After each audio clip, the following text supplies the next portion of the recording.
Hey guys, Radhe Krishna दोस्तों। Guys, chapter 15 probability शुरू करने से पहले बताना चाहती हूँ कि सब्ट्रैक्शन ट्रिक पे जिन व्यूअर्स ने सबसे पहले आंसर दिया मेरे होमवर्क का पूरी वीडियो देखकर, उनके नाम यहाँ पर आ चुके हैं, Aditya Girish and HGP। Guys congratulations, आप लोगों ने बिल्कुल सही आंसर दिया था और ट्रिक बहुत ही अच्छी तरीके से अप्लाई करी थी।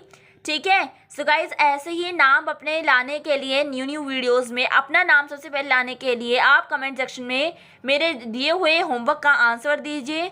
ठीक है, चलिए शुरू करते हैं chapter number 15 probability class 10 NCERT solution, जिसमें मैं देती हूँ। Thank you. चलिए शुरू करते हैं। हे गाइस, राधे कृष्ण दोस्तों। गाइस ये वीडियो आ चुकी है chapter number 15 probability class 10th वाले बच्चों के after reducing syllabus for class 10th 2021। Okay, so 2020 से 2021 वाले बच्चों के लिए रिड्यूस सिलेबस कैसे हुआ था। ठीक है गाइस, वो वीडियो बनी हुई है, ऊपर आई बटन आ रहा होगा, आप चेक कर सकते हो। और हाँ गाइस, जो आपकी रिवाइज डेट शीट है ना, वो भी मैंने अपलोड कर दी है चैनल पे, और जो पहली डेट शीट थी वो भी अपलोड हो चुकी है। सो अभी जो रिवाइज जो डेट शीट आई थी वो मैं अपलोड कर चुकी चैनल पर, ऊपर आई बटन आ रहा होगा, चेक कर लीजिए। आइए शुरू करते हैं आज का चैप्टर नंबर 14 प्रोबेबिलिटी। ठीक है, सो गाइज ये है इंट्रोडक्शन वीडियो चैप्टर नंबर 15 की। ठीक है, सो गाइज देखते हैं आज के नोट्स मैंने आप लोग के लिए बना कर रख रखे हैं। ये जो चैप्टर देख रहे हो ये चैप्टर नंबर 14 है गाइज, कंप्लीट हो चुका है मेरे चैनल पे। अगर आप लोग न्यू हो तो चैनल को ज़रूर सब्सक्राइब करो और बेल आइकन बटन ज़रूर दबाओ। सो गाइज चैप्टर नंबर 15 के नोट्स मैंने बना दिए हैं और आज हम इनको डिस्कस करेंगे। आपको फुल डिटेल में यहाँ पे बताऊंगी इस चैप्टर का ओवरऑल क्या क्या है इसके अंदर। ठीक है, हमारे पास सिर्फ एक ही फॉर्मूला रहेगा, उसी के साथ हमें सब कुछ करना है। कैसे करना है, क्या है, वो सब कुछ समझते हैं। सबसे पहले थॉट देख लेते हैं आज का। ठीक है, तो मैंने आपसे चैनल पे क्या करा है कि मैं थॉट डालने लग गई हूँ। ठीक है, आप लोगों के लिए ऐसे थॉट्स लाती हूँ जो आपको मोटिवेट करते हैं, और मोटिवेट समझ आया कि मोटिवेशनल वीडियोस। सो गाइस मेरे चैनल पे मोटिवेशनल वीडियोस भी बनी हुई है, आप जाके इंजॉय कर सकते हो। सो गाइस आज का हम पढ़ लेते हैं। सो ये यहाँ से नहीं, यहाँ से शुरू है। सो आइए पढ़ते क्या कहता है ये। I won't do it, I can't do it, I want to do it, how I do it, I will try to do it, I can do it, I will do it, yes I did it. वाह क्या quotation है। क्या कहते हैं पहले हम अपने आप को, मेरे से नहीं होगा, फिर दूसरे में बार भी यही कहते हैं, मेरे से नहीं हो सकता, मैं नहीं कर सकती। ठीक है, I want to do it, अब मैं चाहती हूँ कि मैं कर सकती हूँ। थोड़ा थोड़ा आता है पहले मोटिवेशन। ठीक है, पहले आता है कि बिल्कुल डीमोटिवेट हो रखे, तो फिर धीरे धीरे आप सोचते हो कि मैं कर सकती हूँ। अब मैं कैसे करूँगी, how do I do it, अब मैं कैसे करूँगी, I will try to do it, मैं कोशिश करूँगी। आई कैन डू इट, मैं कर सकती हूँ। आई विल डू इट, मैं करके दिखाऊंगी, और मैं करके दिखाई। ठीक है, मैं करके दिखा चुकी हूँ। सो मैंने कर दिखाया, येस आई डिड इट, मैं करके दिखा पाई। ठीक है, मैंने करके दिखाया, येस आई डिड इट, और ये स्माइली फेस आपके चेहरे पर होगा। सो आइए गाइस शुरू करते हैं। I hope you like this thought. अगर थॉट पसंद आया तो कमेंट सेक्शन में ज़रूर कमेंट करना। यहाँ पर आपको बोल रखा है एक्सपेरिमेंट। ठीक है, इस चैप्टर में सबसे पहले स्टार्टिंग होती है एक्सपेरिमेंट की।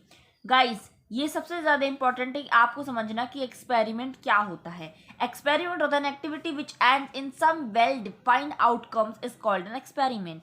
यानी कि एक वेल डिफाइंड में हमें आउटकम मिले एक एक्टिविटी के अंदर, एक प्रोसेस के अंदर या एक प्रोग्रेस के अंदर, उसको हम क्या बोलते हैं, एक्सपेरिमेंट बोलते हैं।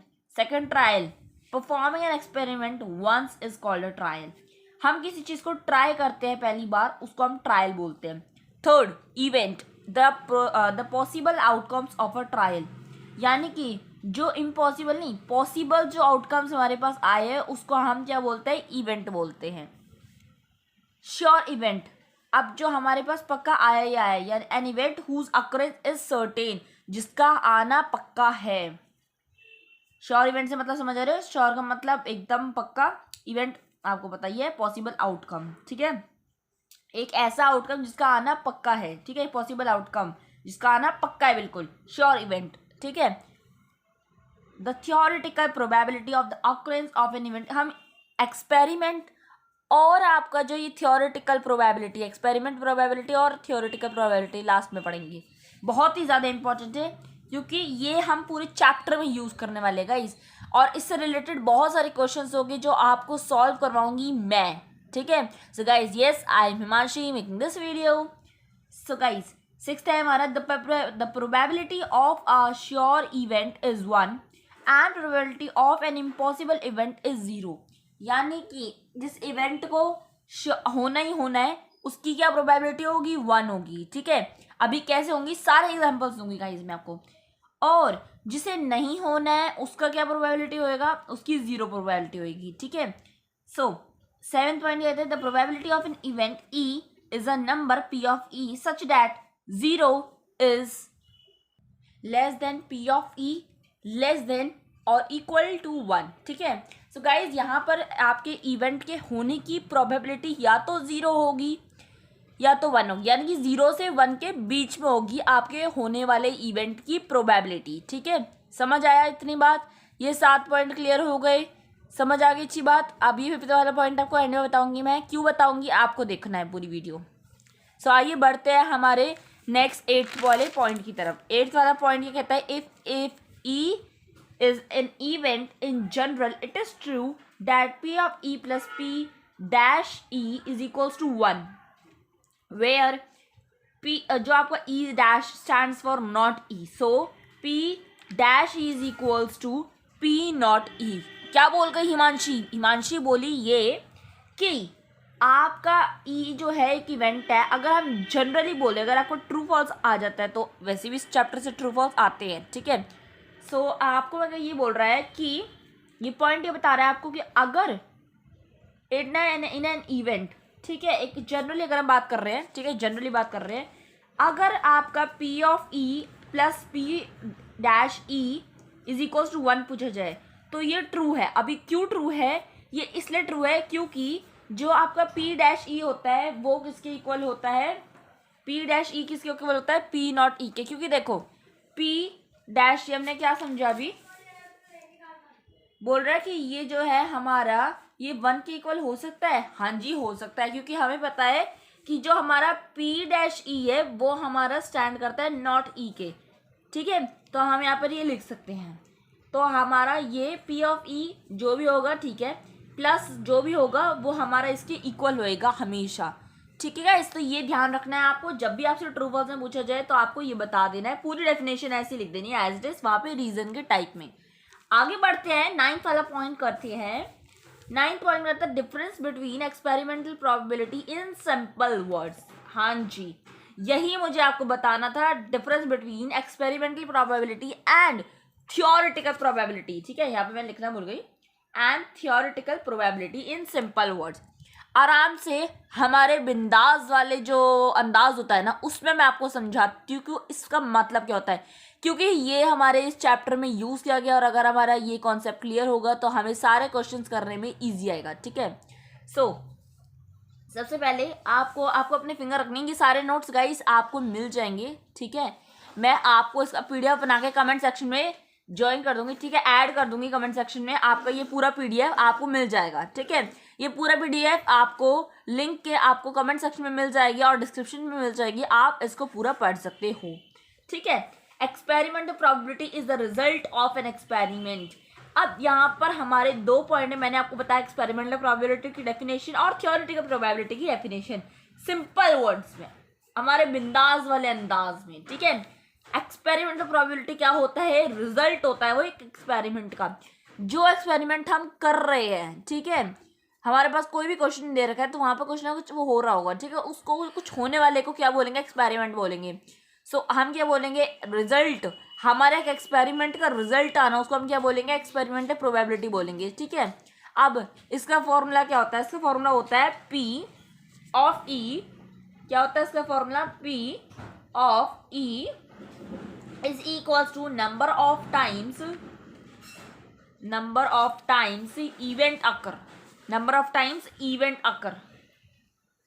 अब इसको नोटिस कैसे कर सकते हैं, जब हमसे पूछा जाए कि भाई 7 बार टेल आया है, 3 बार आपका क्या है, 3 बार आपका हेड आया है, तो हमें क्या करना है, और 10 बार क्या दे रखा है, आपका कॉइन जो है टॉस किया गया है, यही हमारा एग्जाम्पल हम आगे पढ़ेंगे, ठीक है। अभी आप डेफिनेशन समझो, बस डेफिनेशन से फॉर्मूला रखो भी आप, डेफिनेशन और फॉर्मूला क्लियर होगा तो आपका जो क्वेश्चन होगा वो आराम से क्लियर होगा गाइस, ठीक है।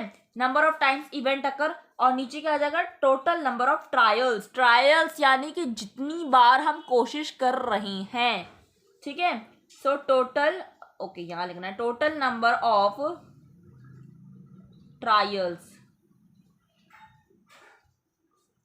ठीक है। ये आपका फॉर्मूला होता है किसका, एक्सपेरिमेंटल प्रोबेबिलिटी का, ठीक है। समझ आया, तो ये दोनों चीज क्लियर हो गई, डेफिनेशन भी क्लियर और आपका फॉर्मूला क्लियर, ठीक है। ये लो, D plus F is equal to clear, यानी कि definition plus formula is equal to clear, very good. Theoretical probability, theoretical probability is what is expected to happen, यानी कि हमने जो एक्सपेक्ट करा उसका होना, ठीक है। इसका मतलब ये होता है, इसका फॉर्मूला क्या होता है ये भी बता देती हूँ मैं आपको, ठीक है। इसका फॉर्मूला होता है P of E is equals to number of favourable outcomes, number of favourable outcomes upon में total number of possible outcomes. अब पॉसिबल आउटकम्स आ रहा है गाइस, और पॉसिबल आउटकम्स हमने क्या पढ़ा, पॉसिबल आउटकम क्या पढ़ा था, हमने पढ़ा था इवेंट, ठीक है। सो डेफिनेशन क्लियर हो गई आप लोगों को, ठीक है। तो डेफिनेशन क्या है आपको अच्छी तरीके से पता, इवेंट क्या, पॉसिबल आउटकम्स ऑफ ट्रायल, ठीक है। जितने ट्रायल्स हम कर रहे हैं उनको इवेंट के अंदर, ठीक है। सो ये होती है। अब एग्जाम्पल देख लेते हैं हम लोग, ठीक है। एग्जाम्पल क्या है गाइस, अब एग्जाम्पल के थ्रू हम लोग समझ लेते हैं, ठीक है। तो मैंने एग्जाम्पल लिया है, क्या एग्जाम्पल है, आ जाइए पढ़ते हैं। A coin is toss 10 times, a head is recorded 7 times and a tail is 3 times. एक सिंपल तरीके से मैंने क्वेश्चन ले रखा है, बहुत ही सीधा तरीके से बता रहा है हमें, और आप लोगों को भी समझ आ चुका होगा। क्या कह रहे हैं कि 10 बार कॉइन जो है टॉस करा गया, ठीक है। हेड कितनी बार आया, 7 बार आया, और टेल कितने बार आया, 3 टाइम आया। बहुत ही हमारा एक ईजी सा फॉर्मूला है एक्सपेरिमेंटल प्रोबेबिलिटी। अब देखो प्रोबेबिलिटी समझ आ गया कि कौन सा है। देखो मैंने आपको क्या कहा था एक्सपेरिमेंट में कि भाई रिजल्ट आएगा। हम एक्सपेरिमेंटल प्रोबेबिलिटी को कैसे समझ सकते हैं, हम समझ सकते हैं जब किसी का रिपीट होना, ठीक है। यानी कि आपका 10 बार कॉइन जो रिपीट हुआ है, 10 बार टॉस हुआ है, इसका मतलब ही समझ आ गया कि ये कौन सा एग्जाम्पल है, एक्सपेरिमेंटल प्रोबेबिलिटी। थियोरेटिकल प्रोबेबिलिटी के नीचे लिखा है, मतलब नहीं है इसका कि ये किसका एग्जाम्पल है, नहीं, किसका एग्जाम्पल है, एक्सपेरिमेंटल प्रोबेबिलिटी का। सो आपको ये बात तो बहुत ही अच्छी तरीके से समझ आ चुकी होगी अब, यानी कि एक्सपेरिमेंटल प्रोबेबिलिटी यानी कि किसी चीज का बार बार रिपीट होना, इसका मतलब एक्सपेरिमेंटल प्रोबेबिलिटी। फॉर्मूला आपको पता समझ आ चुका होगा।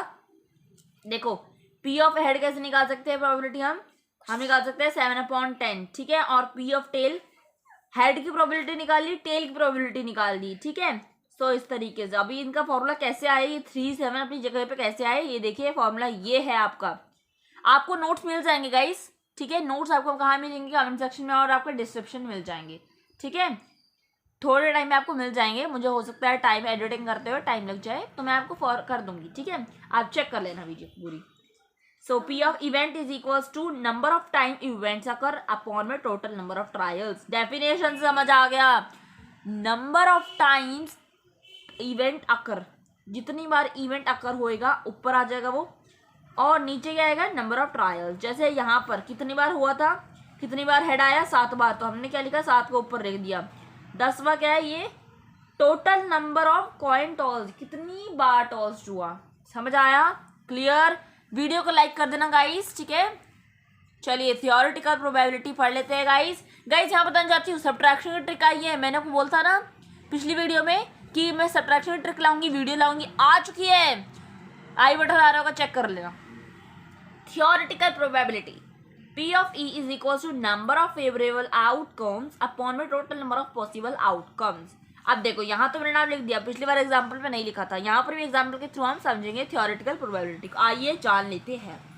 अ coin is tossed, P of head is equals to 1/2, P of tail is equals to 1/2, ठीक है। एक कॉइन टॉस हुआ तो हेड इतना आया, टेल इतना आया, ठीक है। तो एक बहुत ही जनरल फॉर्म मैंने आपको यहाँ पे एग्जाम्पल ले नहीं रखा है, आप बुक में देख सकते हो ऐसे एग्जाम्पल, ठीक है। थ्योरेटिकल प्रोबेबिलिटी का आपका एग्जाम्पल आप देख सकते हो आराम से अपनी बुक में, ठीक है, क्योंकि आपको बहुत सारे दे भी रखे हैं वहाँ पर। सो आइए आपको बुक भी जरा हम देख लेते हैं और 10th वाला पॉइंट कंप्लीट कर लेते हैं, उसके बाद आपकी बुक देख लेते हैं क्या कहती है बुक। 10th पॉइंट आपका कहता है, लास्ट पॉइंट है ये गाइस, लेकिन इसके बाद वीडियो खत्म नहीं हो रही है। वीडियो तो आपकी सभी तभी खत्म होगी ना जब आपको मैं पूरा ज्ञान दे दूंगी, पूरा कॉन्सेप्ट दे दूंगी चैप्टर का, है ना। तो आइए 10th पार्ट पढ़ते हैं, ठीक है। 10th पॉइंट क्या है, कहते हैं from the definition of probability the numerator is always less than और इक्वल टू द डिनोमिनेटर, ठीक है। From the definition of probability the numerator is always less than और इक्वल टू द डिनोमिनेटर। ये बहुत ही बात आपकी समझने की है, ठीक है। सो गाइज यहाँ पर आपका ये क्या कह रहा है पॉइंट, ये कह रहा है कि न्यूमरेटर जो होगा वो आपका हमेशा लेस या फिर इक्वल होएगा डिनोमिनेटर के, ठीक है। आपका जो न्यूमरेटर होगा वो हमेशा कम होगा या फिर इक्वल होगा डिनोमिनेटर से, जैसे ये, ठीक है, समझ आ गया।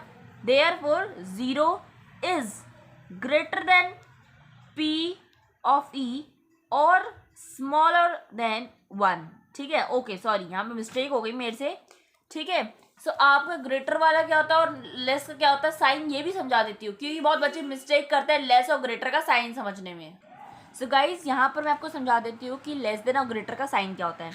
0 इज लेस देन और equal to p of e is less than और इक्वल टू 1, ठीक है। या तो आपका जो आपका न्यूमरेटर लेस देन, या तो लेस देन होगा डिनोमिनेटर से या फिर इक्वल होगा, ये हमने देयरफॉर करके लिख दिया है, ठीक है। 0 के या तो 0 से क्या होगा आपका बड़ा या फिर इक्वल होगा, ठीक है। 0 क्या होगा, लेस देन इक्वल टू 1, ठीक है। सो आपका यहाँ पे लेस का बता देती हूँ मैं आपको, लेस देन और इक्वल टू, ये हमेशा आपको बस एक साइन याद रखना है, ठीक है। और ये इक्वल का, ये आपको ग्रेटर देन और इक्वल टू,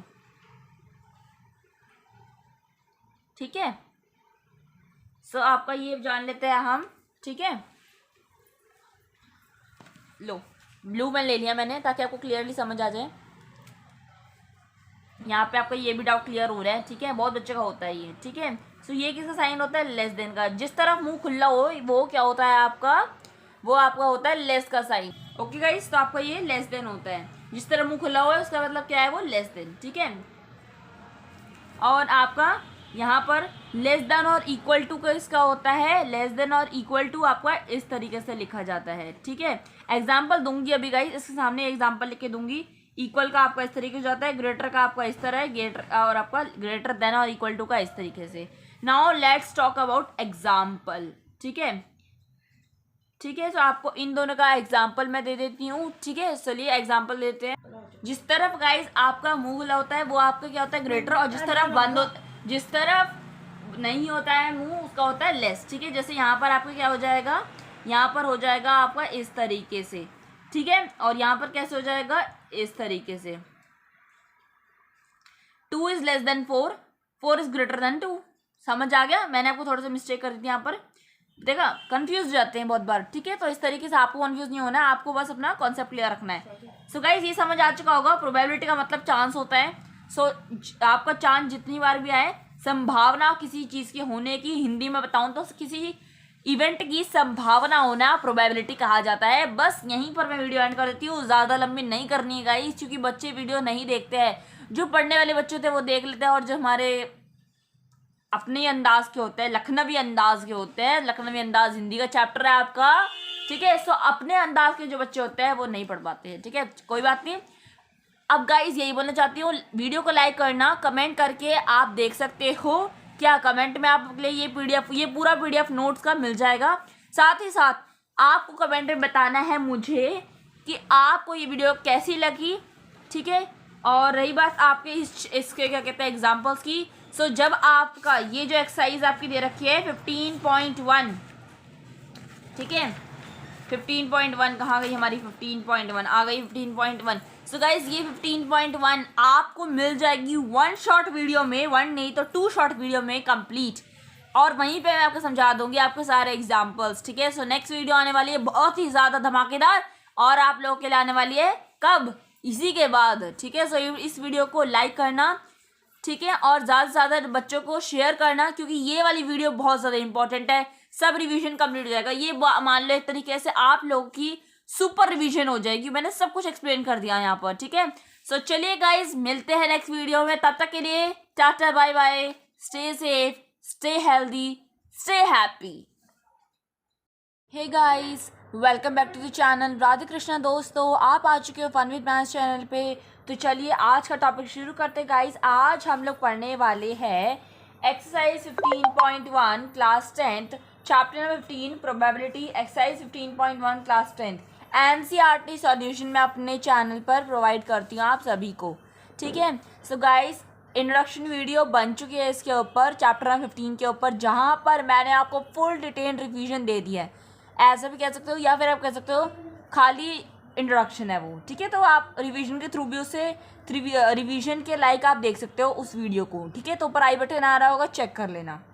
चलिए आइए शुरू करते हैं। मैंने आपको उस वीडियो में कहा था कि आपको मैं एग्जांपल करवाऊंगी, फिर मैंने एंड में कहा था कि आपको यहाँ करवा देती हूँ, आपको यहाँ बता देती हूँ कौन कौन से इंपॉर्टेंट है, ठीक है।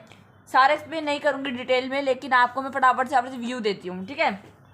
एग्जाम्पल 1 आपका नॉर्मली वही है कि जो मैंने प्रीवियस वीडियो में आपका जो एग्जांपल लिया था ना, एक्सपेरिमेंटल प्रोबेबिलिटी और थ्योरेटिकल प्रोबेबिलिटी समझाने के लिए, उसी टाइप का ये वाला क्वेश्चन है, ठीक है। सो ये तो आपको पता ही होगा, ठीक है, एक्सपेरिमेंटल प्रोबेबिलिटी है।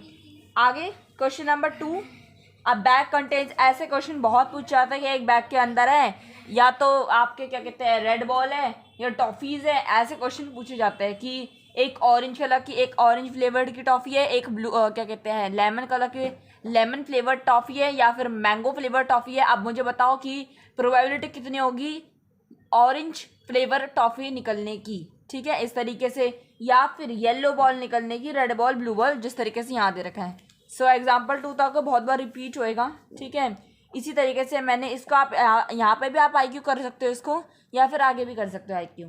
क्वेश्चन नंबर एग्जाम्पल 3 जो है ये भी इंपॉर्टेंट है, ठीक है, क्योंकि ये बहुत बार पूछा ही जाता है। डाई का तो आता ही आता है, ठीक है। What is the probability of getting a number greater than 4, ठीक है। सो ये 4 है, इस तरीके से मतलब आपसे पूछा जाएगा, डाई के क्वेश्चन आते हैं गाइस, ठीक है। आगे हम पढ़ लेते हैं, और आगे कार्ड का भी आएगा हमें, ठीक है, कार्ड भी बताऊंगी मैं आपको। मैंने उस वीडियो में तो कार्ड का नहीं बताया, पर कोई बात नहीं, मैं आपको आगे कार्ड का बता दूंगी। कॉम्प्लीमेंट्री आपको पता ही है, कॉम्प्लीमेंट्री अगर आपने प्रीवियस वीडियो नहीं देखी गाइस, जाके देखो।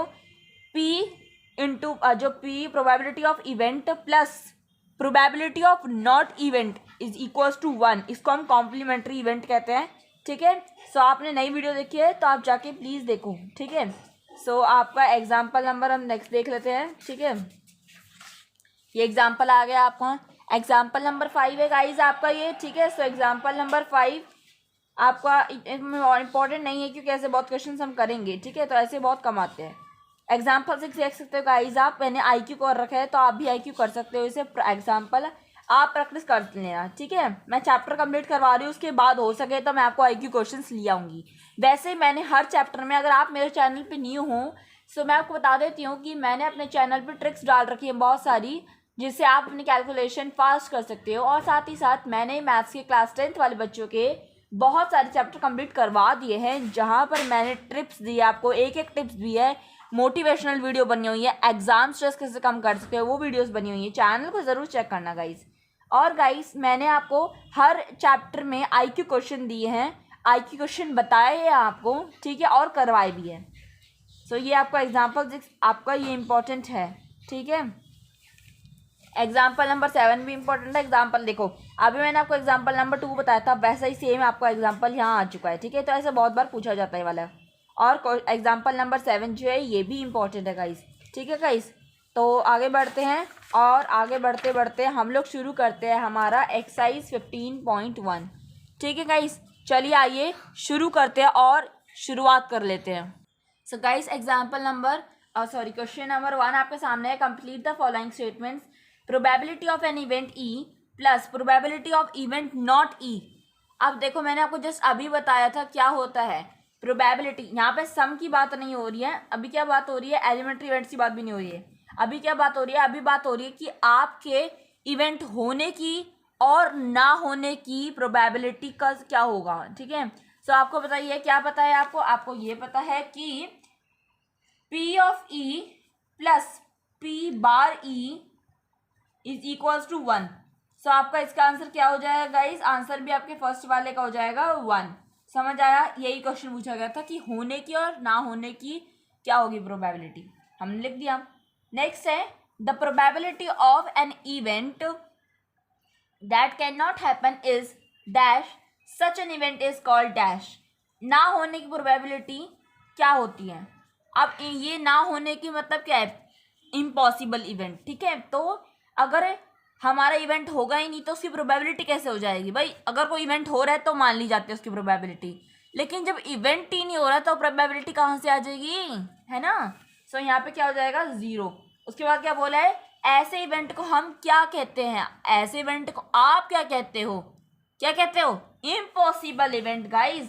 और नहीं पता है तो प्रीवियस वीडियो जाके देखो, इंट्रोडक्शन वाली, मैंने आपको पूरा डिटेल लेके बताया है वहाँ पर गाइज, ठीक है। वो इम्पोर्टेंट है गाइज, वो वीडियो बहुत ही ज़्यादा इम्पोर्टेंट है। सारा जो ज्ञान था ना मैंने उसमें दे दिया आपको, इस पूरे चैप्टर जो है ना सब बता दिया वहाँ पर मैंने। आगे बढ़ते हैं थर्ड पार्ट में हमारे। सो थर्ड पार्ट क्या कहते हैं, थर्ड पार्ट कहता है the probability of an event that is certain, certain यानी कि होना उसका पक्का है, is dash such an event is called. अब पक्का है किसी इवेंट का होना, अगर आपको पता ही है इवेंट हो रहा है तो उसकी कोई प्रोबेबिलिटी भी होगी। अब प्रोबेबिलिटी होगी और आपको पता है क्या 0 से 1 के बीच में होती है, तो हम क्या बोल लिखेंगे यहाँ पर, हम लिखेंगे 1। होनी पक्का है तो हम क्या लिखेंगे 1 लिख देंगे। अब उन्होंने बोला ऐसे इवेंट को आप बोलोगे क्या। अब गई बहुत ही ईजी है, सर्टेन आ रहा है और हमें पता है, हमने प्रीवियस वीडियो में सीखा कि जिनका होना इवेंट का होना पक्का होता है उसे हम बोलते हैं श्योर इवेंट या सर्टेन इवेंट, ठीक है। क्या बोलते हैं, श्योर इवेंट या फिर सर्टेन इवेंट, ठीक है। तो आप क्या लिखोगे, श्योर इवेंट या क्या लिख दोगे, सर्टेन इवेंट, ठीक है। चलो अब फोर्थ पार्ट करते हैं। अब फोर्थ पार्ट क्या कहता है गाइस, फोर्थ पार्ट कहता है the sum of the probabilities of all the elementary events of an experiment is. अब ये वही क्वेश्चन है, ये वो क्वेश्चन क्या है, अभी जो मैंने आपको बताया था प्रीवियस वीडियो गाइस जाके जरूर देखो, क्या रही है अभी भी, ये वो यही चीज़ है ये, ठीक है। सो कॉम्प्लीमेंट्री इवेंट्स है यहाँ पर कि आपके प्रोबेबिलिटी का होना और ना होने का सम क्या होगा, तो आपको पता ही है 1 ही होता है, तो इसको एज इट इज आप उठा के यहाँ भी लिख सकते हो, ठीक है। अच्छा नेक्स्ट है the probability of an event is greater than और equal to dash and less than और इक्वल टू डैश, यानी कि अगर हमारा एक इवेंट है उसकी प्रोबेबिलिटी ग्रेटर देन और इक्वल टू होगी, यहाँ पे क्या आएगा, फिर क्या आएगा गाइस, 0। अभी कैसे बता, जो व्यूअर्स देख रहे हैं रोजाना मेरी वीडियोस को, पहले वाली जिन्होंने वीडियोस देखी हैं आपको वो पता होगा कि यहाँ पर तो आपको इजीली 0 आ जाएगा। अब जिन्होंने वीडियो नहीं देखी है वो क्या करें, अब वो ध्यान से सुनो guys, probability of an event is greater then 0, greater than 0 और इक्वल टू 0, ठीक है। ये पढ़ा था ना आप लोगों ने, क्या ये समझा था जो मैंने बताया था पिछली वाली वीडियो में आपको, क्या होगा 0 से बड़ा हो सकता है और इक्वल हो सकता है, 1 होगा या फिर उससे छोटा होगा, ठीक है। सो इस तरीके से 0 से बड़ा होगा या तो इक्वल होगा, 1 से क्या होगा छोटा होगा या तो इक्वल होगा, ठीक है। सो यहाँ पर भी हमारा इसी तरीके से आप या तो आप इस पूरे को लिख सकते हो या आप क्या कर सकते हो, आप कर सकते हो 0,1, 0 से क्या होगा बड़ा होगा या तो छोटा होगा और 1 से क्या होगा छोटा होगा या फिर इक्वल होगा, ठीक है। तो ये क्वेश्चन की लैंग्वेज थी और मैंने आपको फुल हिंदी में बता दिया। अब गाइस बढ़ते हैं क्वेश्चन नंबर 2 की तरफ। गाइस एक इंपॉर्टेंट चीज यहाँ पर मैं आपको बताना चाहती हूँ, इसमें क्वेश्चन आपके है टोटल 25 क्वेश्चन है। सो गाइस मैं इसके पार्ट 2 लाऊंगी, ठीक है, 2 पार्ट्स में आपको ये वीडियो कंप्लीट कराऊंगी। So here I will write part 1, ये पार्ट 1 है गाइज। यहाँ पर मैं आपको टोटल क्वेश्चन करवाऊंगी 15, ठीक है, 15 क्वेश्चन आपको यहाँ मैं करवा दूंगी आज। उसके बाद नेक्स्ट वीडियो में आपको 15 क्वेश्चन ला दूंगी। ठीक है, 15 नहीं, कितना क्वेश्चन है टोटल? 25 क्वेश्चन है। ठीक है, सो 10 क्वेश्चन आपके बाद में आ जाएंगे। 15 अभी, 10 फिर हम 10 क्वेश्चन बाद में कर लेंगे। अब यहाँ समझो क्वेश्चन नंबर 2।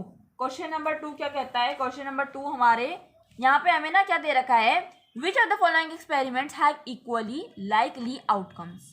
क्या बताना है कि कौन से एक्सपेरिमेंट है। अभी एक्सपेरिमेंट प्रोबेबिलिटी है, समझ गए? एक्सपेरिमेंट है यानी एक्सपेरिमेंट प्रोबेबिलिटी है। अब क्या कह रहा है?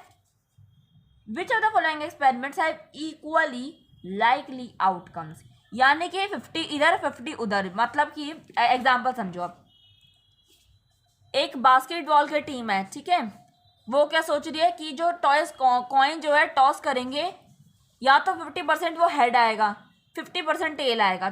तो जो इधर वाली टीम है हमारी ए टीम जो है ना, देखो क्वेश्चन नंबर 2 समझ के लिए सबसे पहले समझो कि एक हमारी ए टीम है, एक हमारी बी टीम है।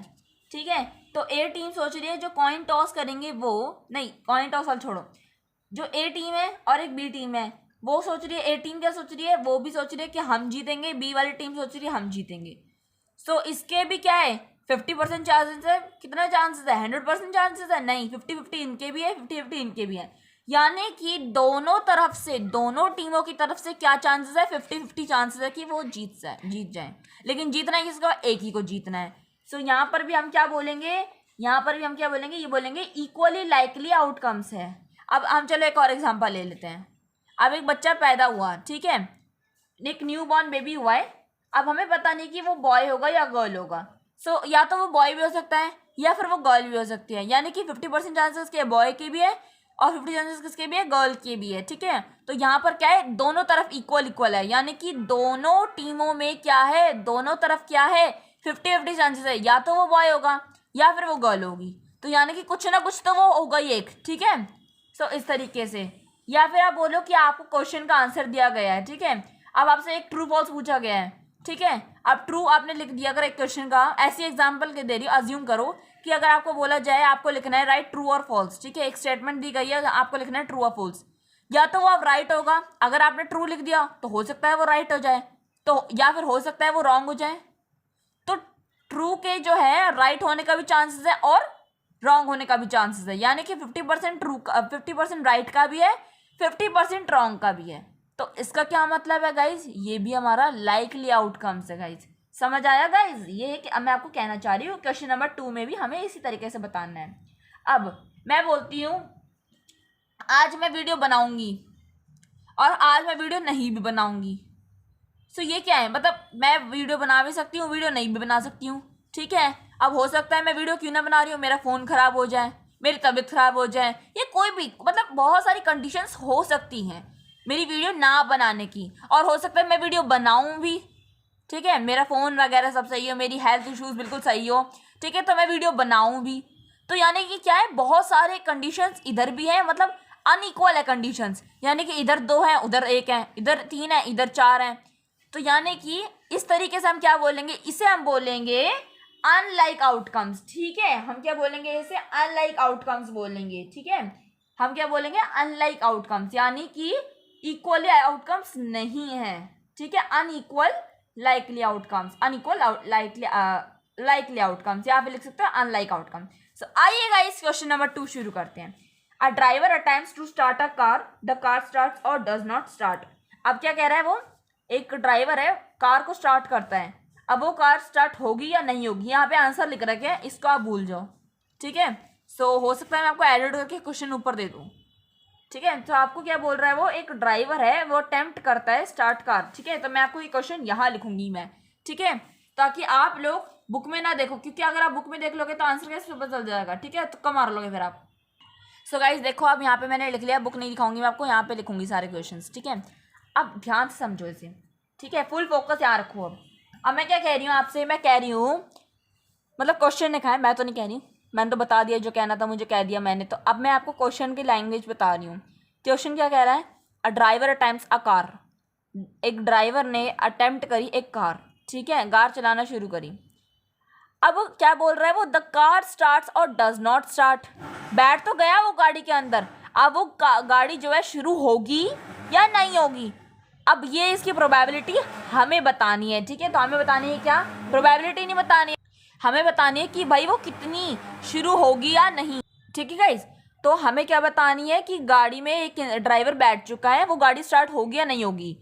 अब कंडीशंस रखते हैं, ठीक है। कंडीशन हम अज्यूम कर रहे हैं अब कंडीशन, क्योंकि हमें बताना है लाइकली आउटकम और unlikely outcomes, equally likely outcomes, ठीक है।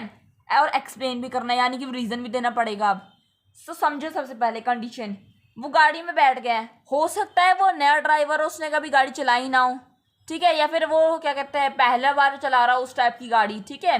न्यू कंपनी की गाड़ी वो पहली बार चला रहा हूँ, ठीक है। हो सकता है गाड़ी ना चले उससे, अभी बता रही हूँ डज नॉट के, ठीक है, डज नॉट की कंडीशन बता रही हूँ अभी मैं आपको, ठीक है। या हो सकता है क्या कहते हैं उसे गाड़ी चलानी नहीं, गाड़ी तो चलानी आती, कोई ड्राइवर है, ठीक है, गाड़ी खराब हो जाए या गाड़ी में पेट्रोल ना हो, ठीक है। सो ये कंडीशन आपकी डज नॉट की है।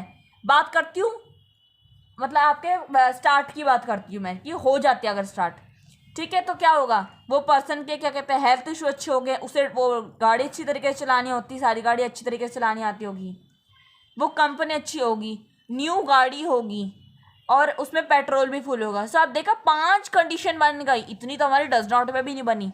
तो देखा मतलब डज नॉट में कम है कंडीशन और आपके स्टार्ट में कंडीशन ज़्यादा है, यानी कि अनइक्वल लाइकली आउटकम्स है। तो हम क्या बोलेंगे गाइज, यहाँ पर हम लिखेंगे कि इन दिस एक्सपेरिमेंट, ये एक्सपेरिमेंट था, सो हम क्या लिखेंगे, इन this experiment a driver attempts a car to start a car, ठीक है, to start a car, the car start or does not start। so guys देखो मैंने क्या लिखा है, ठीक है, आप लोग की वीडियो लंबी हो जाती है इसलिए मैंने यहाँ पे लिख दिया पहले ही। सो क्या है ये, in this experiment a driver attempts to start a car, the car start और does not start, we are not justified, हमें नहीं पता कि कार शुरू होगी या नहीं होगी, to assume that each outcome is as likely to occur as the other, यानी कि हमें नहीं पता, हमने कंडीशंस रखी थी ना, तो कंडीशंस के हम लिख रहे हैं कि हमें नहीं पता कि जो आउटकम है वो लाइकली टू अकर है कि नहीं, ठीक है, लाइकली नहीं है, वो इक्वल नहीं है वो दूसरे कंडीशन के, मतलब हमने एक और डज नॉट की कंडीशंस देखी तो वो हमारे स्टार्ट की कंडीशन से मैच नहीं कर रही है, ठीक है, इक्वल नहीं आ रही है, अनइक्वल आ रही है। सो हमने क्या लिखा, does not start, we are not justified to assume that each outcome is as likely to occur as the other, thus the experiment has unlike outcomes, ठीक है। तो हमने डायरेक्ट लिख दिया हमारा जो एक्सपेरिमेंट है जो ले रखा है आपने वो अनलाइक आउटकम हो गए, ठीक है। अब देखते हैं सेकंड वाला, ठीक है। अब सेकंड वाला क्या कहता है, सेकंड वाला कहता है a player attempts to shoot a basketball, she shoots और मिसेस द शॉट। अब देखो यहाँ पर भी इसी तरीके से हो रहा है कि एक प्लेयर है वो एक बास्केटबॉल का शूट अटेम्प्ट करता है, ठीक है। अब बताना है कि जो वो शूट अटेम्प्ट कर रहा है वो शूट लग जाएगा या फिर मिस हो जाएगा उससे, ठीक है। अब देखो यहाँ पर कंडीशन दोबारा बैठ रही है कि वो मारेगा या उससे मिस हो जाएगा, ठीक है। सो हम पहले शूट की देखते हैं, शूट का क्या क्या होगा कंडीशन, वो हो सकती है कि वो प्लेयर अच्छा होगा, ठीक है, जो लड़का खेल रहा है वो अच्छा होगा, जो लड़की खेल रही है वो अच्छी होगी, मतलब बहुत ही ज़्यादा एक्सपीरियंस होगा उसे, ठीक है, तो लग जाएगा शूट उसका, और उसे खेलना आता होगा तो लग जाएगा शूट उसका, ठीक है। उसके हेल्थ इश्यूज बहुत ही ज़्यादा अच्छे होंगे तो लग जाएगा, ठीक है, उसे खेलना आता होगा तो लग जाएगा, ठीक है। तो ये सारे एक्सपीरियंस के ऊपर बात होती है, ठीक है। अब बात करते हैं कि वो बॉल क्या कहते हैं डज नॉट, यानी कि मिसेस की, अगर उससे मिस हो जाती तो क्या कारण होंगे कि वो मिस हो जाएगी बॉल उससे, या तो प्लेयर को खेलना नहीं आता होगा, प्लेयर अभी नया नया आया होगा, ठीक है, उसके पास एक्सपीरियंस अच्छा नहीं होगा बॉल के साथ खेलने का, ठीक है, और उसने सीखा नहीं होगा, उसने देखा नहीं होगा, वो बस आ गया मैदान के अंदर, उसे किसी ने ले लिया, ठीक है। सो यहाँ पर हमारी कंडीशन अनइक्वल आ रही है दोबारा से, ठीक है, सेटिस्फाई नहीं कर रही है हमारी कंडीशन, ठीक है। तो हम क्या यहाँ पे बोलेंगे, हम यहाँ पर भी बोलेंगे अनलाइक आउटकम्स। तो आइए लिखते हैं इसका रीज़न। सो गाइस सेकंड आपके ये लिख दिया मैंने, क्या लिखा है मैंने, ये देखो, in this experiment a player attempts to shoot basketball, she he shoots और misses the shot, the outcome depends upon many factors. ठीक है, बहुत सारे फैक्टर हमने देखे, बहुत सारी कंडीशंस देखी हमने, सो हमने एंड में लिख दिया the experiment has unlike outcomes. Guys सबसे पहले आपको लिखना क्या है, सेंटेंस कैसे बनाओगे ये समझो। पहले आपको सबसे पहले लिखना है इन दिस एक्सपेरिमेंट, क्योंकि आपको क्वेश्चन के अंदर भी दे रखा है which of the following experiment have equally likely outcomes. So आपको भी आंसर की स्टार्टिंग इसी अंदाज से करनी है। In this experiment a player attempts to shoot basketball, पूरा लिख देना है, पूरा का पूरा जो क्वेश्चन की लाइन है। उसके बाद आपको लिखना है कि ये जो आउटकम है ये बहुत सारे फैक्टर्स पे डिपेंड करता है, हम कहते हैं इसलिए इस एक्सपेरिमेंट को अनलाइक आउटकम्स, इस तरीके से बता देना है। ठीक है, सो आइए चलते हैं हमारे थर्ड पार्ट पर। सो गाइस थर्ड पार्ट समझ आ रहा है क्या लिखा है मैंने? थर्ड पार्ट लिखा है मैंने कि a trial is made to answer a true false questions, the answer is right और रॉन्ग। ठीक है, एक ट्रायल किया गया है जहां पर उसका आंसर या तो ट्रू होगा या तो फॉल्स होगा। अब वो आंसर ट्रू या फॉल्स जो भी होए, हमें क्या मतलब है, या तो वो राइट होगा या तो वो रॉन्ग होगा। ठीक है, तो अगर ट्रू लिख दिया उसने तो वो तो या तो राइट होगा या फिर रॉन्ग होगा। ठीक है, तो उसकी क्या है यहाँ पे कंडीशंस है हमारी, कंडीशन पे बता देती हूँ मैं आपको। कंडीशन क्या है देखो, यही मैंने आपको पहले समझाया था क्वेश्चन नंबर 2 स्टार्टिंग करने से पहले। ठीक है, तो क्या है ये समझ लो दोबारा से। एक ट्रायल किया गया है जहां पर एक जो आंसर होगा या तो वो ट्रू होगा या तो फॉल्स होगा। ठीक है, कोई भी क्वेश्चन पूछा गया है उसका आंसर या तो ट्रू होगा या तो फॉल्स होगा। मान लो अगर उसका आंसर ट्रू है, ठीक है, तो या तो वो राइट होगा या तो रॉन्ग होगा, पर इनमें से एक तो होगा ही होगा ना, वो राइट तो होगा ही होगा या फिर रॉन्ग तो होगा ही होगा। यानी कि 50% उसके राइट के भी है चांसेस और 50% उसके चांसेस है कि रॉन्ग होने के। देखा, 50% इधर भी 50% उधर भी, मतलब क्या है इसका, मतलब है इसका likely outcomes, equally likely outcomes. ठीक है, तो इसे लिखेंगे ऐसे, दोबारा से लिख लेते हैं। ठीक है, इसकी सेंटेंस आप लिख लेना, यहां पर मैं डायरेक्ट लिख देती हूँ आपको क्या, दस the outcome has equally likely outcome. ठीक है गाइस, समझ आ गया? इसका जो सेंटेंस है आप खुद लिखोगे, क्योंकि मैंने आपको फर्स्ट पार्ट और सेकंड पार्ट में बता दिया है। ठीक है, रही बात फोर्थ पार्ट की, तो सुनो उसे। फोर्थ पार्ट क्या कहता है आपका? फोर्थ पार्ट बहुत ईजी है, मैंने बताया था कि एक बच्चे का जन्म हुआ है। अब वो बच्चा क्या, या तो वो बॉय होगा या तो वो गर्ल होगा। ठीक है, तो यानी कि इनमें से कुछ एक तो होगा ही होगा वो। ठीक है, सो हमें क्या लिखना है यहाँ पर, अब देखो 50% उसके बॉय होने के भी चांसेस हैं, 50% उसके गर्ल होने के भी चांसेस है, मतलब बॉय या गर्ल में तो कुछ ना कुछ तो होगा ही ना वो। तो हम क्या बोलेंगे यहाँ पर, हम इसको भी बोलेंगे इक्वली लाइकली आउटकम्स। ठीक है, तो हम यहाँ पे मैं पहले आपको लिख देती हूँ, इट इज अ बॉय और गर्ल। ठीक है, चलिए लिख लेते हैं। सो गाइस देखो मैंने ये लिख लिया है, दस the outcome has equal likely outcomes. आप यहाँ पे डायरेक्ट लिख सकते हो, क्या आप लिख सकते हो, इन this experiment a baby is born, it is a boy और गर्ल, यानी कि पूरी सेंटेंस क्वेश्चन की जो लाइन है वो लिख दी है। उसके बाद we know that there are only two possible outcomes, girl और boy, we can assume that each outcome is that each outcome boy और girl are likely to occur. ठीक है, या तो वो बॉय होंगे या तो गर्ल होंगे, यानी कि दो ही पॉसिबल आउटकम्स है। तो हम क्या लिख देंगे, 10 outcome has equally likely outcomes. ठीक है गाइस, चलिए बढ़ते हैं क्वेश्चन नंबर आपके थर्ड की तरफ। ठीक है, सो गाइस क्वेश्चन नंबर 3 कहता है, why is tossing a coin considered to be fair way of deciding which team should get the ball at the beginning of a football game. अभी question बहुत ही easy है guys. देखो question number 3 आपसे बस इतना ही कह रहा है कि ये आपका जो है ये फेयर क्यों है कॉइन को टॉस करना। ये फेयर इसलिए है क्योंकि आपको पता है एक तरफ 50% चांसेस होते हैं यहाँ पर क्या आने के, या तो 50% चांसेस होते हैं आपके क्या आने के, हेड आने के या फिर टेल आने के। इसे इस तरीके से समझो। देखो आपका ये एक कॉइन है, ठीक है, सो यहाँ पर आपका ये हेड है, यहाँ पर ये टेल है।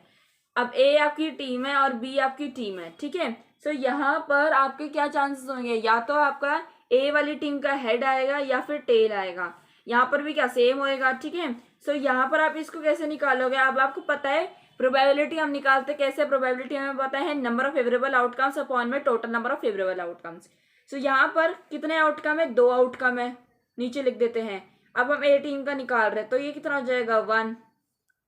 हेड आने की प्रोबेबिलिटी कितनी हो जाएगी 1/2, ठीक है। और टेल आने की प्रोबेबिलिटी कितनी हो जाएगी सेम 1/2, क्योंकि एक ही हमारी टेल है और 2 हमारे आउटकम्स हैं। सो इस तरीके से आपको क्या दिख रहा है, ये आधा 50 इधर है 50 इधर है, ठीक है। सो इस तरीके से हम क्या बोल सकते हैं 1 ही आनी प्रोबेबिलिटी इनकी, ठीक है। प्रोबेबिलिटी अगर आप निकालोगे ऐड करके, सो प्रोबेबिलिटी तो इनकी सेम ही आनी है, ठीक है। सो यहाँ पर हम क्या बोल सकते हैं, ये हमारा tossing a coin consider to be a fair way of deciding which team should get the ball at the beginning of a football game, because क्यों होना चाहिए, when we toss a coin the outcomes head and tail are equally, ठीक है, are equal likely. हमारे जो outcome निकल कर आते हैं, देखो हमने जिसे अभी निकाला तो हमारा ये इक्वल लाइकली आ रहा है आउटकम, जो हमने क्वेश्चन नंबर 1 में समझा, सॉरी क्वेश्चन नंबर 2 में समझा हमने, ठीक है। तो उसी तरीके से आ रहे, तो हम क्या बोल सकते हैं, ये हमारा बिल्कुल फेयर है, बिकॉज इक्वली लाइकली आउटकम्स आते हैं हमारे, ठीक है। और जो हमारे कॉइन का रिजल्ट आता है वो कंप्लीटली जो है अनप्रिडिक्टेबल होता है, ठीक है। हमारा जो कॉइन में हेड या टेल आता है, जो भी रिजल्ट आता है वो क्या होता है, वो अनप्रिडिक्टेबल होता है। सो हम यहाँ पे क्या लिखेंगे, हम लिखेंगे when we toss a game, when we toss a coin, ठीक है, when we toss a coin the outcomes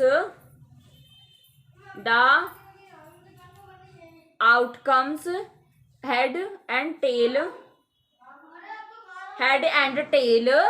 are equally likely outcomes,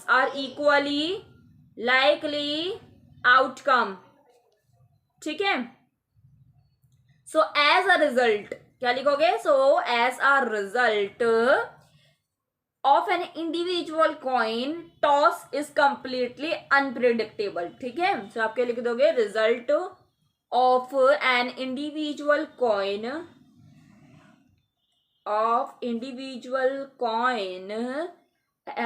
toss is completely unpredictable. हम सोच नहीं सकते हैं, ठीक है, हम प्रिडिक्ट नहीं कर सकते हैं, प्रिडिक्टेबल, ठीक है। सो आप क्लियर होगी स्क्रीन मेरे हिसाब से, पिछली बार क्लियर नहीं थी, ठीक है। समझ आ गया क्यों लिखा है मैंने ये, क्योंकि हमारे कॉइन के अंदर एक ही हेड होता है और एक ही टेल होता है, दोनों आउटकम 2 होते हैं, मतलब तो हमारे टोटल नंबर ऑफ आउटकम 2 होते हैं, और एक हेड होता है तो हेड का प्रोबेबिलिटी 1/2 आ जाती है, टेल की प्रोबेबिलिटी 1/2 आ जाती है, 50-50 है। और 50-50 हमें पता है जहां पर इक्वल हो तो हम क्या बोलेंगे, equal likely outcome. First reason ये है, सेकंड हमारा ये कि ये हमारा अनप्रिडिक्टेबल, कंप्लीटली अनप्रिडिक्टेबल होता है हमारा एक कॉइन का टॉस करने का रिजल्ट। समझ आ गया, चलते हैं क्वेश्चन नंबर 4 की तरफ, ठीक है।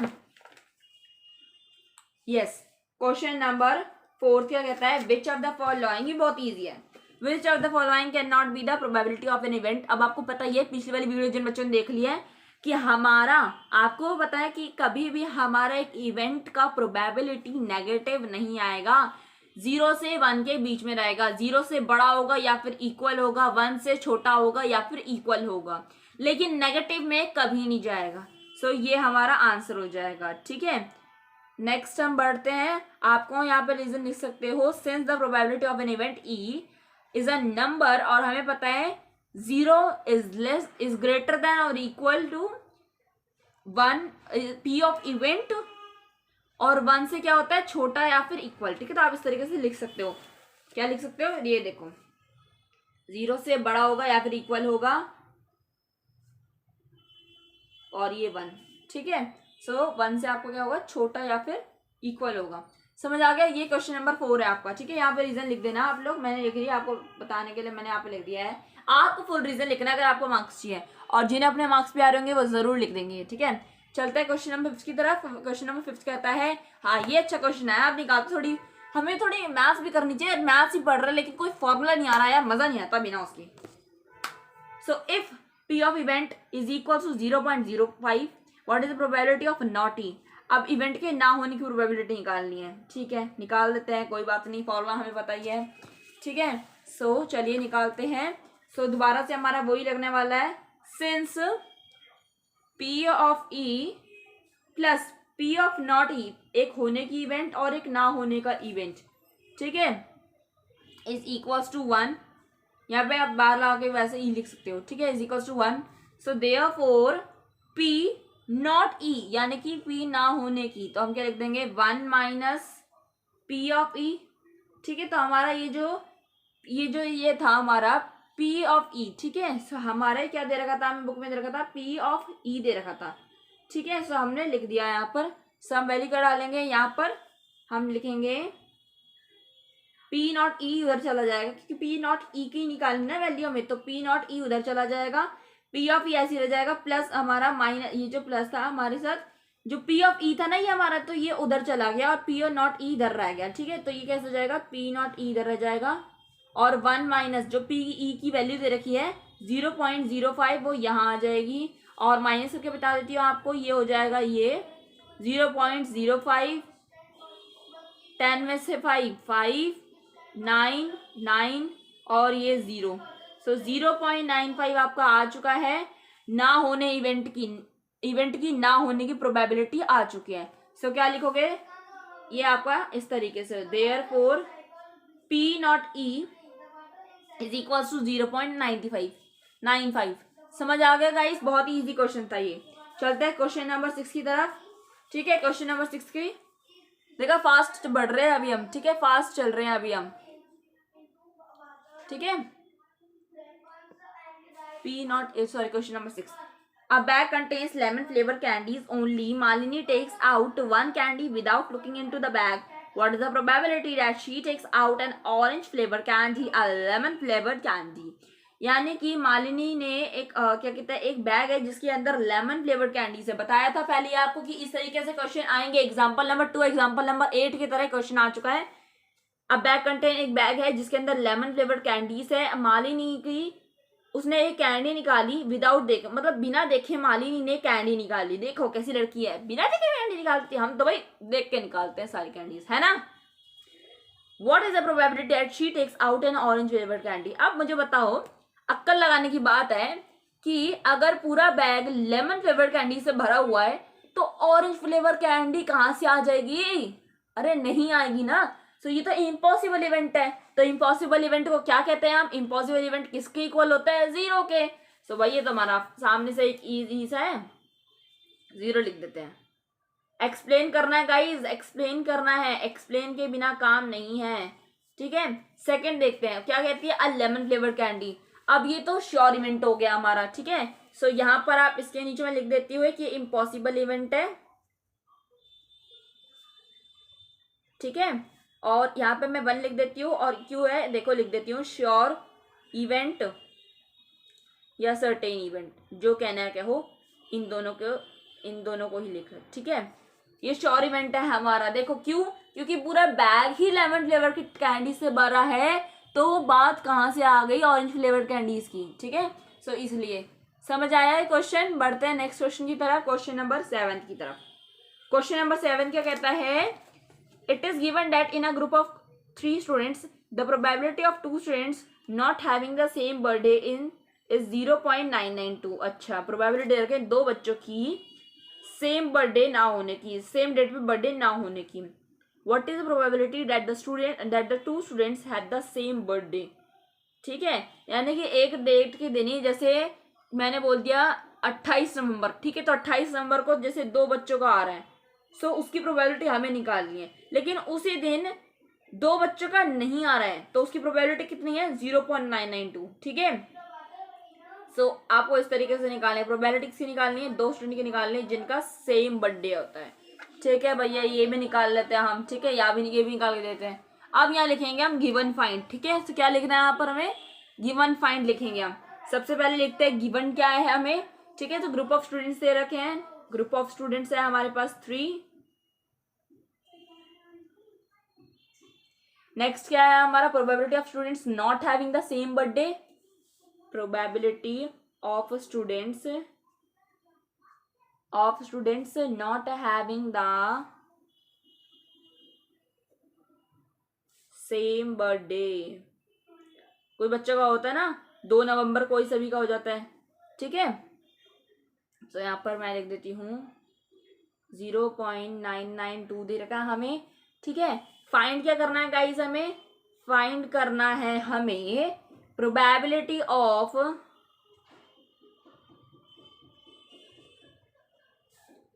Of students have the same birthday.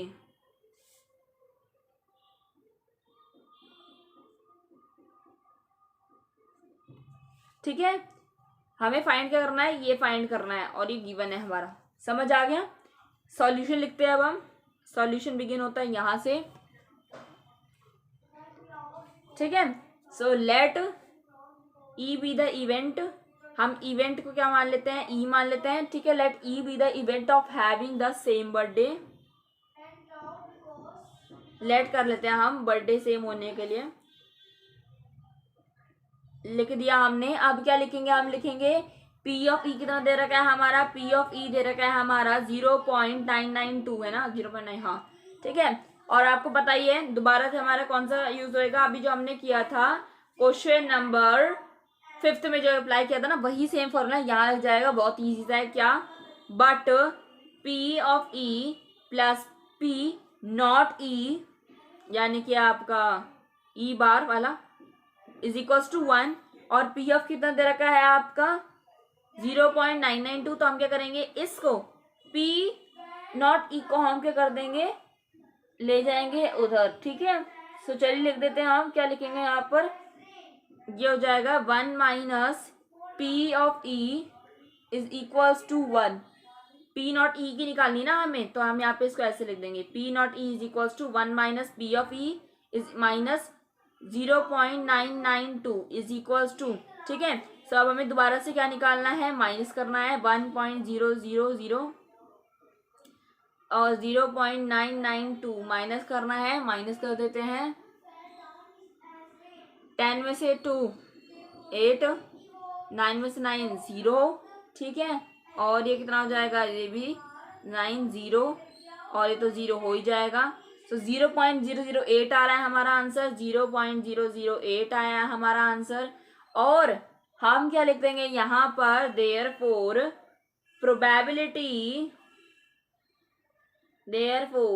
Probability of students have the same birthday is equals to 0.008। खत्म। बीच में वीडियो हिली थी ना, हाँ भूकंप आ रहा था क्या, अरे नहीं, ओहो। सो ये था गाइज आपका क्वेश्चन नंबर 7 का सॉल्यूशन। समझ आया, वीडियो को लाइक जरूर कर देना, भूल गई थी बोलना। चलिए वीडियो को लाइक कर दिया, चैनल को सब्सक्राइब कर दिया, बेल आइकन बटन जरूर दबा देना, कमेंट कर देना गाइज वीडियो कैसी लगी है, ठीक है, कैसी बनी है वीडियोस, ठीक है।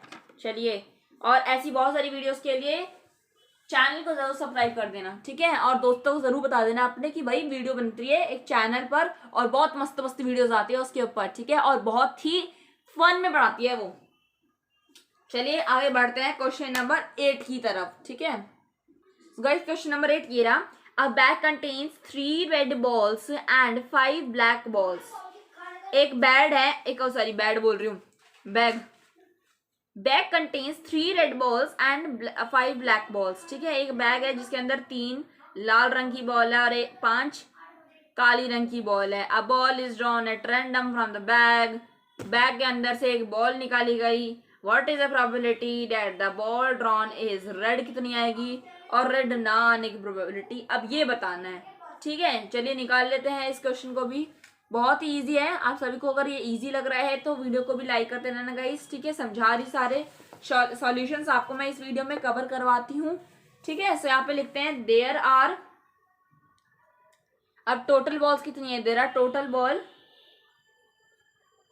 Is equals to 3 + 5 is equals to 8 balls. Total ball कितनी आ गई, 8 आ गई, ठीक है। अब हम निकाल लेते हैं। सो देयरफॉर क्या कर देंगे हम लिख देंगे total number of elementary events कितने होंगे हमारे, फिर वो होंगे हमारे 8 इज इक्वल्स टू 8, ठीक है। तो ये एलिमेंट्री है, यानी कि आपका क्या आ रहा है यहाँ पर, आपका गाइज यहाँ पर भी एक्सपेरिमेंटर वाला यूज हो रहा है, ठीक है। सो फर्स्ट क्या लिखेंगे, सबसे पहले हम लिखेंगे सिंस, ठीक है, ध्यान से देखो क्या सॉल्यूशन करवा रही हूँ। Since the ball contains bag contains red 3 balls, 3 red balls, ठीक है। Since the bag contains 3 red balls, हमारे बैग के अंदर कितनी बॉल्स थी, 3 रेड बॉल्स थी। There 1 red ball can be drawn in 3 ways, ठीक है। सो हम क्या लिखेंगे, there 1 red ball can be drawn in 3 ways, ठीक है। 3 बॉल है, 3 बार ही निकल सकती हैं अलग अलग लाल रंग की बॉल, ठीक है। So favourable of elementary ways कितना हो जाएंगे, therefore favourable of elementary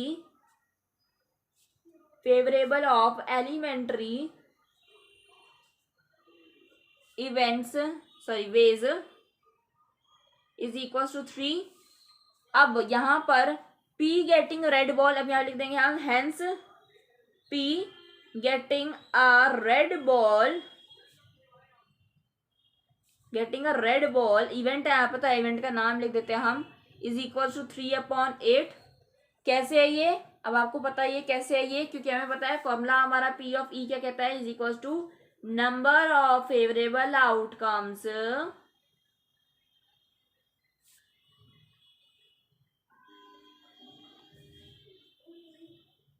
upon में टोटल नंबर ऑफ,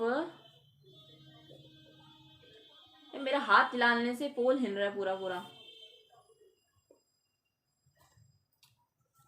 दिख नहीं रहा, मैं लिख क्या रही हूँ, दिख रहा है, चलो अब दिख रहा होगा, ठीक है। मैंने बुक हटा दी, ऊपर से बुक रख रखी थी मैंने, ठीक है। सो ये देख रहे हो आप क्या लिखा है, मैंने लिखा है ये, since the bag contains 3 red balls there 1 red ball can be drawn in 3 ways, 3 बार वो रेड वाली बॉल निकल सकती है। So favourable of elementary ways कितने बार हो गए, 3 बार। Hence P getting a red ball, हमें रेड बॉल निकलने का प्रोबेबिलिटी कितनी है, 3/8। कैसे, हमारा जो फॉर्मूला कहता है number of favourable outcomes upon में total number of favourable outcomes. Next हम लिखेंगे सेकंड वाला निकालना है हमें, ठीक है। सेकंड वाला क्या कहता है, हमें कहता है नॉट रेड ना आने की, ठीक है। Since the ball contains 5 black balls, ठीक है। So there are one black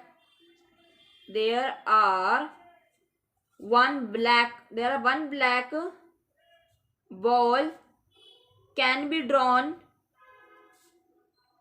in 5 ways। अब भाई अगर रेड नहीं आएगी तो हमारी काली आएगी, ठीक है, तो हम यहाँ लिख देते हैं ब्लैक आएगी हमारी, ठीक है। 5 वही आ सकती है फिर हमारी। सो क्या लिखेंगे, favourable number of elementary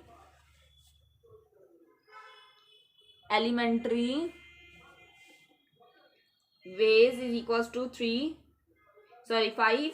so hence P getting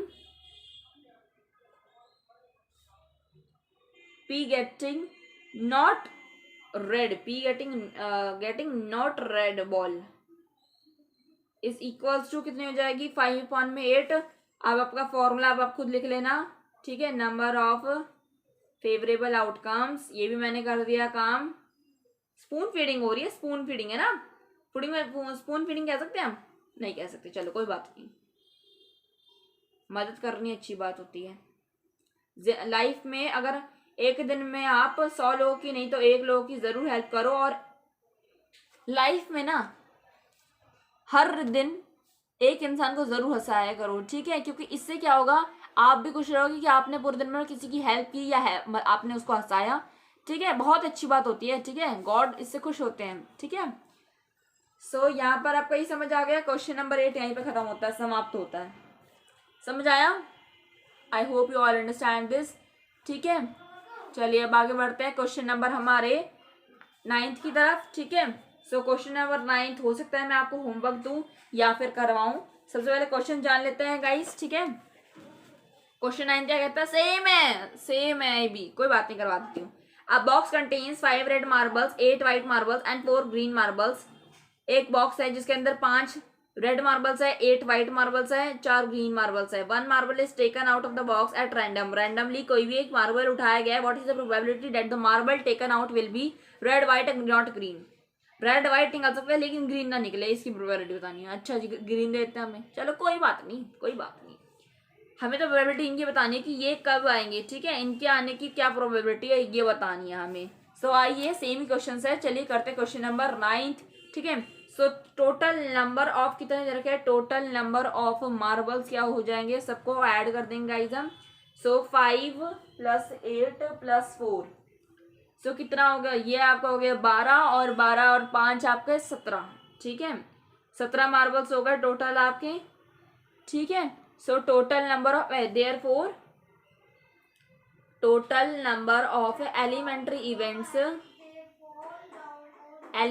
events क्या हो जाएगा आपका, एलिमेंट्री इवेंट्स 5 अपॉन में सॉरी टोटल नंबर आपका 17, ठीक है, 17 हो गया। अब यहाँ से हम आपकी फर्स्ट प्रोबेबिलिटी निकालेंगे। सो क्या हो जाएगी, से देयर आर 5 रेड मार्बल्स, आपके एक बॉक्स के अंदर 5 रेड मार्बल्स हैं, ठीक है। सो इसकी निकाल लेते हैं सबसे पहले प्रोबेबिलिटी हम। So get P, therefore P getting red marbles is equal to 5 upon में 17 number of favourable outcomes upon में total number of favourable outcomes, ठीक है। आप लिख लेना, यहाँ पर आपका आंसर आ चुका है। अब हम सेकेंड निकालते हैं गाइस, ठीक है। सेकेंड हम क्या लिखेंगे, सेकेंड हम लोग लिखेंगे सेम उसी तरीके से, देयर आर, क्या निकालने थे अब हमें नेक्स्ट, देयर आर कितनी मार्बल्स है, 8 व्हाइट मार्बल्स हैं, ठीक है। In a box P of E is equals to number of favorable outcomes upon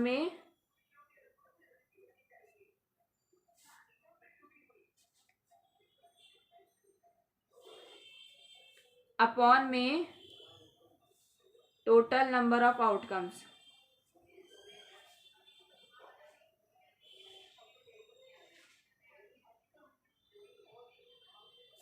So P, therefore P getting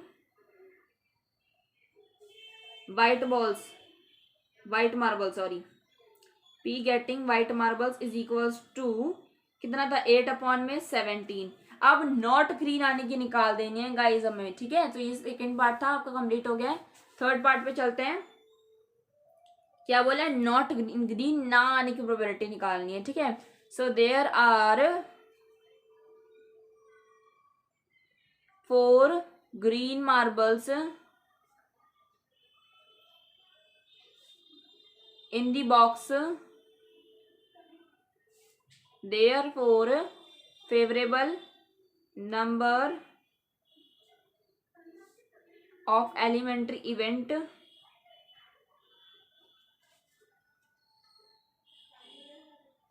4, so P getting not getting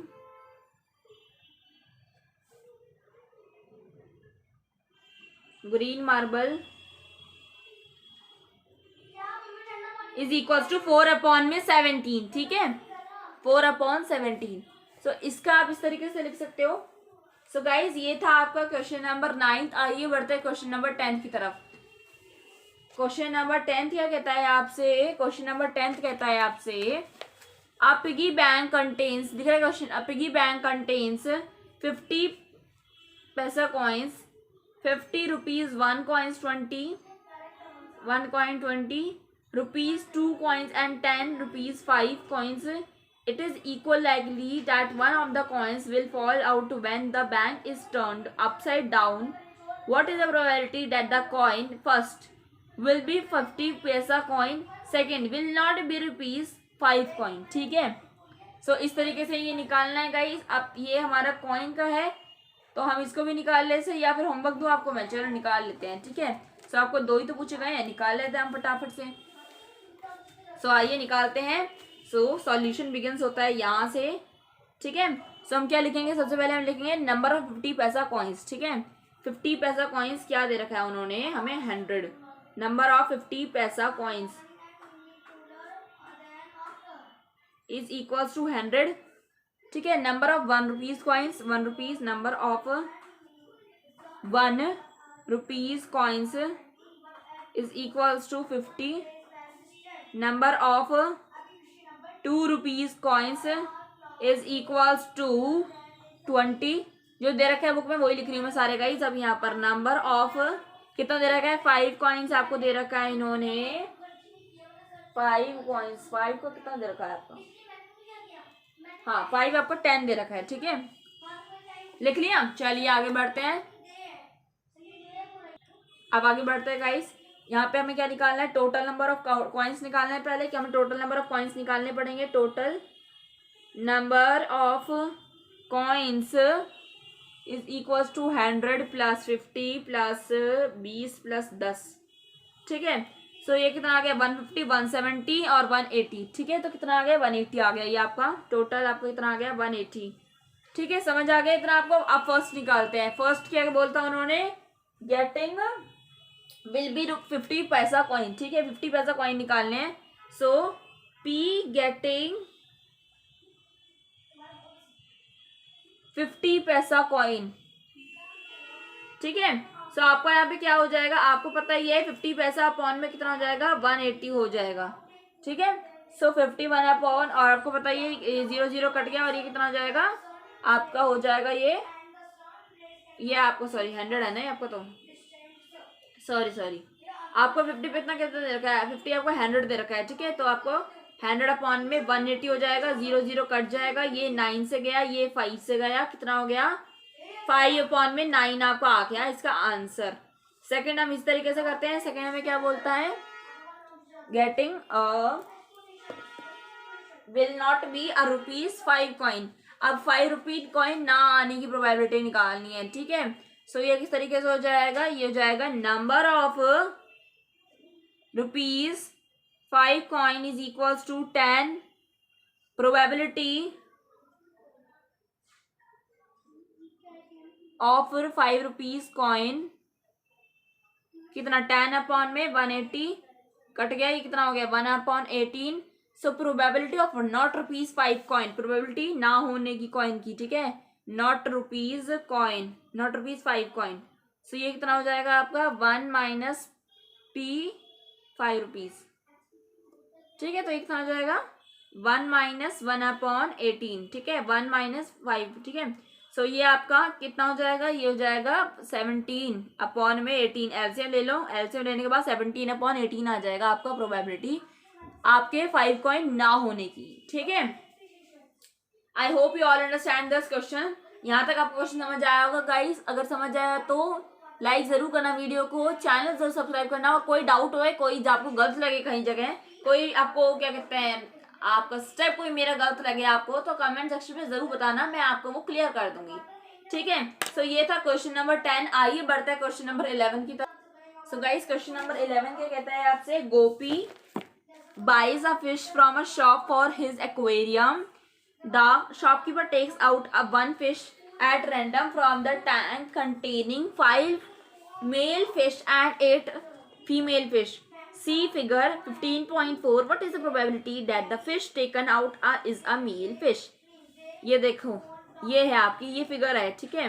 गोपी है, उसे क्या चाहिए, फिश बाय करनी है शॉप से, शॉप के एक्वेरियम से, ठीक है। तो शॉपकीपर के पास जो एक्वेरियम है उसके अंदर उसने एकदम से एक रैंडमली एक फिश उठाई। सो उसके बाद कितनी मेल फिश थी, 5 मेल फिश थी और आपकी 8 फीमेल फिश थी। हमें बतानी है कि जो फिश है वो निकाली गई, मेल फिश की प्रोबेबिलिटी बतानी है हमें, ठीक है। डायरेक्ट क्वेश्चन है ये, मेल फिश की प्रोबेबिलिटी निकालनी है, बहुत ईजी क्वेश्चन है। सो आइए निकालते हैं हम, ठीक है। सबसे पहले क्या लिखेंगे, नंबर ऑफ, जो गिवन दे रखा है सबसे पहले वही लिखते हैं हम। Number of male fish is equal to 5, number of female fish is equal to 8। So total number of fish in aquarium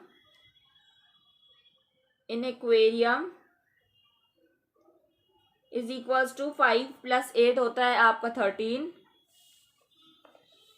ठीक है। सो यहाँ पर P getting a male fish is equals to PE is equals to number of favorable outcomes